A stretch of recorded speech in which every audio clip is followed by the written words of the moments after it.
Hello students, इस video में हमारा जो सिक्स्थ क्लास का जो 10th चैप्टर है motion and measurement of distance, उसके हम लोग आज क्वेश्चन आंसर जो है डिस्कस करेंगे। इसका जो क्वेश्चन नंबर फर्स्ट है यहाँ पे दिया हुआ है, give 2 examples each of modes of transport use on land, water and air. मतलब जो है इसमें जो लैंड के, वाटर के और एयर के जो है 2 एग्जांपल्स देने हैं ट्रांसपोर्ट के। तो यहाँ आंसर में लिखा हुआ है लैंड ट्रांसपोर्ट। लैंड मतलब जो लैंड में यूज़ होते हैं ट्रांसपोर्ट, मतलब जैसे आप रोड वगैरह में जो व्हीकल्स वगैरह चलते हुए देखते हैं वो सारे हमारे लैंड ट्रांसपोर्ट हैं, जैसे ट्रक, ट्रेन, आप यहाँ पे जो है साइकिल, स्कूटर, कार, ये सब भी ले सकते हैं। पर अभी हमको सिर्फ यहाँ पे 2 एग्जांपल्स देने थे, तो ट्रक एंड ट्रेन मैंने लिख दिया, आप और भी कुछ लिख सकते हैं।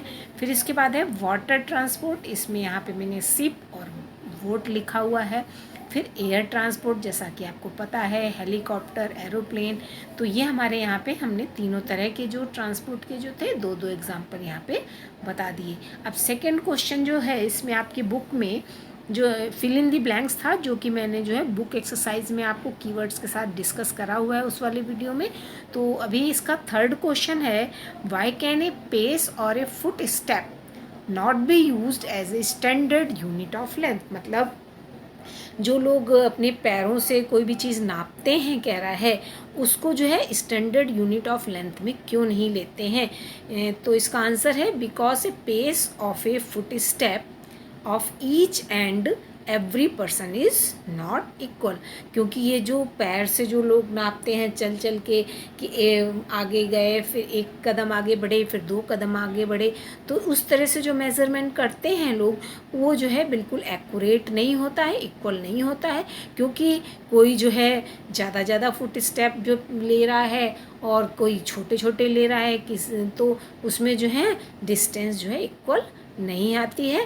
तो यहाँ पे जो इसका मेज़रमेंट है वो जो है सही नहीं होने के कारण इसको हम लोग स्टैंडर्ड यूनिट ऑफ लेंथ में नहीं लेते हैं। तो इस तरह से अब हम देखते हैं हमारा फोर्थ क्वेश्चन क्या है। फोर्थ क्वेश्चन है, arrange the following length in their increasing magnitude. अब यहाँ पे जो हमको क्वेश्चन में दिया हुआ है कि 1 मीटर, 1 सेंटीमीटर, 1 किलोमीटर, 1 मिलीमीटर, इन सभी जो यहाँ पे मैग्नीट्यूड हमको दिए हुए हैं, इनको जो है बढ़ते हुए, इंक्रीजिंग ऑर्डर मतलब इनको हमें बढ़ते हुए क्रम में लिखना है। तो बढ़ते हुए क्रम में लिखने के लिए हमें क्या करना है, सबसे जो छोटा वाला मैग्नीट्यूड है वो पहले लिखेंगे। तो हम यहाँ देखेंगे मीटर, सेंटीमीटर, किलोमीटर और मिलीमीटर। जैसे कि आपको पता है कि इसमें जो सबसे छोटा है वो मिलीमीटर है, उसके बाद हमारा सेंटीमीटर आता है, then metre and then kilometre. तो हमने अपने आंसर में उसी तरह से लिखा है कि 1 मिलीमीटर, और बीच में यहाँ साइन किसका लगा हुआ है, आप देख रहे हैं कि लेस देन। जैसा कि साइन आप देख रहे हैं कि ये हमारा जो है लेस देन का साइन है यहाँ पे, और हमारा जो ग्रेटर देन का साइन इस तरह से होता है। लेस देन मतलब कम और ग्रेटर देन मतलब जो है ज़्यादा। तो यहाँ पे ये वाला जो साइन आप देख रहे हैं लेस देन का जो लगा हुआ है, ये वाला साइन यहाँ पे बीच में, तो ये जो मतलब कहने का है कि ये जो 1 मिलीमीटर है वो 1 सेंटीमीटर से कम है। और फिर यहाँ पे ये लेस देन का साइन लगा हुआ है इस तरह से, तो मतलब 1 सेंटीमीटर जो है वो 1 मीटर से कम है। और फिर यहाँ पे जो लेस देन का साइन लगा हुआ है, इसका मतलब 1 मीटर जो है वो 1 किलोमीटर से कम है। तो यहाँ पे अब हम देखेंगे कि ये जो मिलीमीटर, सेंटीमीटर, मीटर और किलोमीटर, इसमें सबसे बड़ा क्या है, किलोमीटर है। तो इसको हमने यहाँ पे इस तरह से इंक्रीजिंग ऑर्डर में लिख दिया है। अब हम देखेंगे हमारा जो फिफ्थ क्वेश्चन है, the height of a person is 1.65 metre.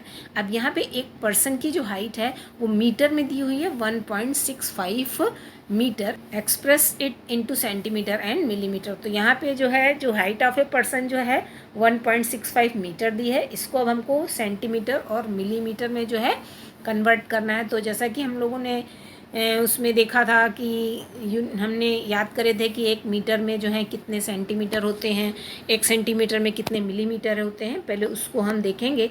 तो यहाँ पे मैंने लिखा हुआ है कि 1 metre is equal to 100 centimetre. तो अब हमारा ये जो 1.65 मीटर है इसको अब कन्वर्ट करेंगे, 1 मीटर में 100 सेंटीमीटर हो गए, तो 1.65 मीटर में अब 1.65 को हम लोग 100 से मल्टीप्लाई कर देंगे। तो 1.65 को 100 से मल्टीप्लाई आप जैसा कि भी आप जिस तरह से भी मल्टीप्लाई करते हैं कर सकते हैं, या फिर इसका जो है शॉर्टेस्ट मेथड होता है कि इसका पॉइंट हटा के आप 1.65 की जगह 165 इंटू 100 नॉर्मली कर दीजिए, और जब किसी भी चीज़ को हम लोग 100 से मल्टीप्लाई करते हैं तो 165 और उसके आगे 2 जीरो बढ़ जाएंगे। और यहाँ पे हम देख रहे हैं कि 1.65 में राइट हैंड साइड से देखेंगे कि 2 डिजिट के बाद डेसिमल है, तो हम अपने आंसर में 2 डिजिट के बाद डेसिमल लगा देंगे। तो एक ये मेथड है, या फिर आप लोग उसको किसी भी मेथड से मल्टीप्लाई करेंगे तो इसका आंसर यहाँ पे आ जाता है 165 सेंटीमीटर। अब इसका जो है दूसरा है कि अब इसको हमने सेंटीमीटर में कन्वर्ट कर दिया, 165 सेंटीमीटर, मतलब हमने 1.65 को जो है 100 से मल्टीप्लाई किया, तो ये हमारा जो है 1.65 जो मीटर था वो किस में बदल गया, सेंटीमीटर में बदल गया। अब दूसरा है वो हमको पूछ रहा है कि ये जो 1.65 मीटर है उसको अब हमको मिलीमीटर में बदलना है। तो यहाँ पे हमने लिखा है 1 metre is equal to 1000 millimetre. ये 1 metre is equal to 1000 millimetre कहाँ से आया, क्योंकि 1 मीटर में 100 सेंटीमीटर होते हैं और 1 सेंटीमीटर में जो है 10 मिलीमीटर होता है। तो इस तरह से यहाँ पे हम देखेंगे कि 1 मीटर जो है 1000 मिलीमीटर के बराबर हो जाएगा। तो अब 1.65 जो मीटर है इसको अब हम क्या करेंगे, मिलीमीटर में बदलने के लिए इसको 1000 से जो है मल्टीप्लाई करेंगे। 1000 से मल्टीप्लाई करते समय क्या करेंगे हम कि फिर उसी तरह से या तो जैसे आप लोग मल्टीप्लाई करते हैं कर सकते हैं, या फिर इसको पहले हम बगैर जो है डेसिमल के जो है मल्टीप्लाई कर लेंगे। मतलब 1.65 की जगह हम 165 इंटू 1000 करेंगे। अब 1000 से मल्टीप्लाई करने के लिए हम क्या करेंगे, 165 के आगे मैं 3 जीरो बढ़ा दूंगी, और यहाँ पे मैं देखूंगी कि राइट हैंड साइड से मैं गिनूंगी कि कितने डिजिट के बाद डेसिमल है, 2 डिजिट के बाद। तो अब यहाँ पे मैं 2 डिजिट के बाद डेसिमल लगा दूंगी, तो अब इसका जो आंसर आ जाएगा 1650 जो है ये मिलीमीटर आ जाएगा। तो यहाँ पे हमारा हो जाएगा कि 1.65 जो मीटर है वो कितने मिलीमीटर के बराबर हो गया, 1650 मिलीमीटर। तो इस तरह से हमारा ये 5th क्वेश्चन हो गया। अब हमारा 6th क्वेश्चन है, the distance between the Radha's home and her school, मतलब राधा के घर से उसके स्कूल की जो डिस्टेंस है वो कितनी है, 3250 मीटर। यहाँ पे इसमें मीटर में दी है और कह रहा है इसी डिस्टेंस को express this distance into kilometre. अब इसको आपको किलोमीटर में बताना है, मतलब 3250 मतलब 3250 मीटर को आपको किलोमीटर में बदलना है। तो अब कैसे बदलेंगे हम यहाँ पे देखते हैं हमारा answer, the distance between Radha's home and her school, मतलब राधा के घर से उसके स्कूल तक की जो डिस्टेंस है वो कितनी है, 3250 मीटर।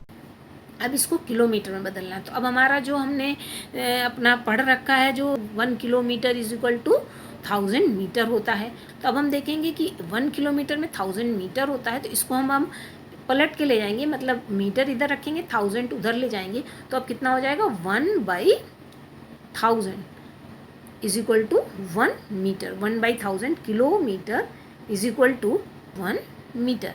तो इस तरह से हम देखेंगे कि यहाँ पे हमारे क्वेश्चन में जो 3250 मीटर दिया है इसको किलोमीटर में बदलने के लिए हम क्या करेंगे, इसको 1000 से यहाँ पे डिवाइड किया गया है, और 1000 से आप देख रहे हैं कि यहाँ पे इसको डिवाइड किया गया है। तो डिवाइड करने में क्या होता है कि आप या तो सिंपल ढंग से जैसे डिवाइड करते हैं उस तरह से कर सकते हैं, या फिर जब डिवीज़न में हम क्या करते हैं, जैसे 10 से डिवाइड होता है तो ऊपर जिस डिजिट को हम डिवाइड कर रहे हैं उस डिजिट के 1 डिजिट के बाद हम डेसिमल लगा देते हैं। 100 से डिवाइड करते हैं तो राइट हैंड साइड से हम 2 डिजिट के बाद डेसिमल लगा देते हैं। तो उसी तरह से हमारा यहाँ पे जब 3250 को हम 1000 से डिवाइड करते हैं तो ये हमारा जो है शॉर्टकट है। अब हम देखेंगे 1000 में 3 जीरो हैं, तो इधर डिवीज़न अगर हमें नहीं करना है डायरेक्ट देखेंगे तो यहाँ से काउंट करना शुरू करेंगे 1 2 3, तो हमारा जो डेसिमल है वो 3 डिजिट के बाद आ जाएगा। तो हमारा आंसर क्या हो जाएगा 3.250 किलोमीटर। तो इस तरह से हमने देखा कि ये जो हमारा 3250 मीटर था उसको जब हमने किलोमीटर में बदला तो 3.2 3.50 किलोमीटर हो गया। Thus the distance between Radha's home and her school is 3.250 kilometre. तो इस तरह से मीटर में हमने इसको किलोमीटर में बदल दिया। मतलब जब हम मीटर को किलोमीटर में बदलते हैं तो उस डिजिट को हमें 1000 से डिवाइड करना होता है, और 1000 से डिवाइड अगर हम किसी डिजिट को कर रहे हैं तो सिंपल जैसे आप डिवीज़न करते हैं उस तरह से भी कर सकते हैं, या फिर जैसे मैंने बताया कि जिस डिजिट को हम 1000 से डिवाइड कर रहे हैं उस डिजिट को जो है राइट हैंड साइड से हम काउंट करेंगे और 3 डिजिट के बाद डेसिमल लगा देंगे तो वो हमारा आंसर आ जाएगा।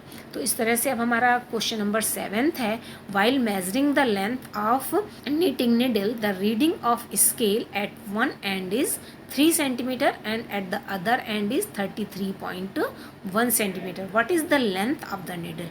मतलब अब needle को मेज़र करने में जो उसमें स्केल की स्टार्टिंग है, मेजरिंग जो जिससे कर रहा है उसको स्टार्टिंग वो 3 सेंटीमीटर से कर रहा है, 0 से नहीं कर रहा है, तो उसकी स्टार्टिंग 3 सेंटीमीटर है और जो दूसरा एंड आता है वो कितना हो जाता है 33.1। अगर 0 से होती, मान लीजिए 3 की जगह 0 होता तो 33.1 जो है उसकी लेंथ हो जाती, लेकिन अभी यहाँ पे 3 से स्टार्टिंग है।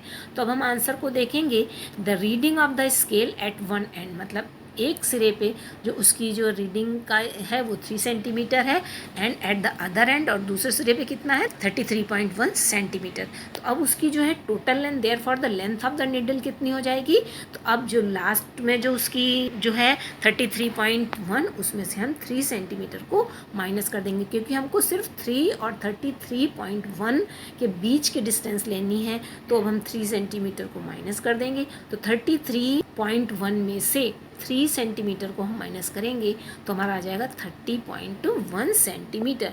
तो हमारा जो आंसर पूछ रहा है what is the length of the needle, तो ये जो है हमारी इसकी लेंथ हो जाएगी 30.1 सेंटीमीटर।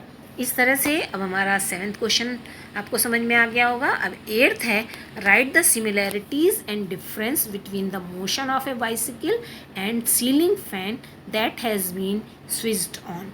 कह रहा है write the similarities and difference between the motion of a bicycle and a ceiling fan that has been switched on. मतलब जो हमारा क्या कहते हैं बाइसिकल, मतलब जो साइकिल है और जो सीलिंग फ़ैन है उसके बीच में क्या क्या समानताएं हैं और क्या क्या अंतर है। सिमिलैरिटीज़ मतलब उसमें क्या क्या समानताएं हैं और डिफरेंसेस मतलब उसमें क्या क्या अंतर हैं, वो हमको बताना है। तो सबसे पहले हम देखेंगे similarities between the motion of A cycle and ceiling fan, मतलब बाइसिकल और सीलिंग फ़ैन में क्या क्या सिमिलैरिटीज़ हैं। तो यहाँ पे 2 पॉइंट्स लिखे हैं हमने, the ceiling fan and the wheel of a bicycle are fixed at a point. मतलब जो हमारा सीलिंग फ़ैन होता है और जो साइकिल का जो व्हील होता है वो एक पॉइंट पे जो है फिक्स रहता है। तो ये दोनों में सिमिलैरिटीज़ हो गई। सेकेंड पॉइंट है, both have rotational motion about their respective fixed point. अब जिस पॉइंट पे वो फिक्स होते हैं उसी के चारों तरफ जो है रोटेट करते रहते हैं, राउंड राउंड घूमते रहते हैं। जो है सीलिंग फ़ैन भी इसी तरह से रोटेट करता है और जो बाइसिकल का जो व्हील है वो भी अपने एक फिक्स पॉइंट पे रोटेट होता रहता है। तो हमने देखा कि ये दोनों पॉइंट जो हैं यहाँ पे दोनों की सिमिलैरिटीज़ हैं। अब a difference between the motion of a bicycle and a ceiling fan. अब बाइसिकल और सीलिंग फ़ैन में डिफरेंस क्या है, दोनों में अंतर क्या है। The wheel of bicycle shows rectilinear motion in addition to the rotational motion। अगर हम बाइसिकल के व्हील को मूव करते हुए देखें तो एक तो वो जो है उसका व्हील जो है राउंड रोटेट हो रहा है और साथ ही में वो अपनी ही प्लेस में बिल्कुल सीधी जो है रेक्टिलिनियर मतलब बिल्कुल सीधी जो है रास्ते पे आगे भी बढ़ रहा है। तो आगे जो वो बढ़ रहा है वो कैसा उसका मोशन हुआ, रेक्टिलिनियर मोशन, और जो व्हील घूम रहा है वो कैसा मोशन हुआ, रोटेशनल। तो इस तरह से हम देखेंगे जो बाइसिकल का जो मोशन है वो दोनों तरह का है, रेक्टिलिनियर भी है और रोटेशनल भी है। वाइल द सीलिंग फ़ैन, लेकिन जो सीलिंग फ़ैन है सोज ओनली द रोटेशनल मोशन, उसमें सिर्फ हमको रोटेशनल मोशन देखने को मिलता है क्योंकि वो आगे नहीं बढ़ता है, एक ही जगह पे रोटेट होता रहता है। तो इस तरह से हमने यहाँ पे बाइसिकल और जो है सीलिंग फ़ैन की सिमिलैरिटीज़ और डिफरेंस हमारे 8th वाले क्वेश्चन में जो है देख ली। अब हमारा 9th क्वेश्चन आता है, Why would you not like to use a measuring tape made of an elastic material like rubber to measure distance? कह रहा है कि आप किसी भी चीज़ को मेज़र करने के लिए जो मेजरिंग टेप होता है वो इलास्टिक मटेरियल वाला यूज़ क्यों नहीं करते हैं जो कि रबर वगैरह का बना हो। What would be some of the problem you would meet in telling someone about a distance you measured with such a tape। मतलब अगर इस टेप से हम किसी भी चीज़ को मेज़र करते हैं तो उसको जो है मेज़र करने में क्या क्या प्रॉब्लम आती है किसी को भी, तो उसको यहाँ पे बताना है। तो आंसर है N elastic measuring tape gives in correct length.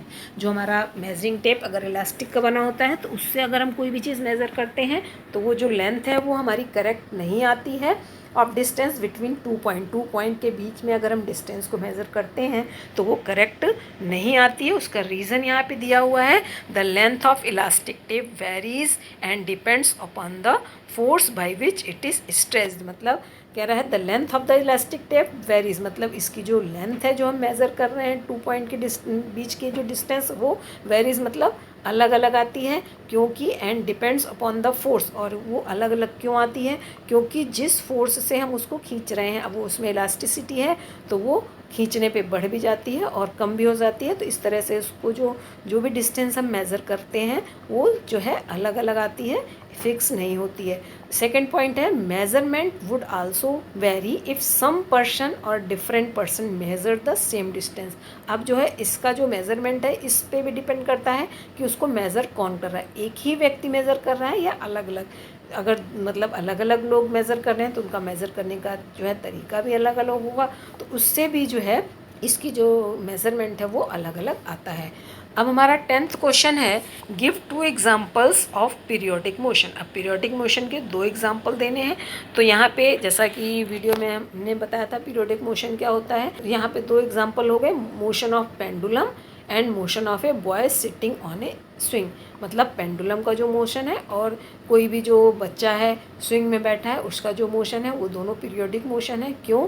Because both of the motion repeat itself regularly after a fix interval of time is called the periodic motion. क्योंकि पीरियोडिक मोशन में क्या होता है, एक फिक्स इंटरवल ऑफ टाइम में जो उसका motion है वो बार बार रिपीट होता है, तो ऐसे मोशन को हम लोग पीरियोडिक मोशन बोलते हैं, जो कि हमें पेंडुलम और जो ये जो स्विंग है उसमें जो है देखने को मिलता है। तो यहाँ पे इस तरह से हमने इसके 2 एग्जाम्पल बता दिए। तो अभी हमारे जो इस चैप्टर के क्वेश्चन आंसर थे यहाँ पे मैंने सारे डिस्कस कर लिए हैं, आपको जो है सारे समझ में भी आए होंगे। अगर किसी भी क्वेश्चन में किसी भी तरह का कोई प्रॉब्लम हो तो आप जो है उसको हमारे साथ डिस्कस कर सकते हैं। वीडियो देखने के बाद अपना नेम और क्लास जो है ज़रूर लिखिएगा। Thank you.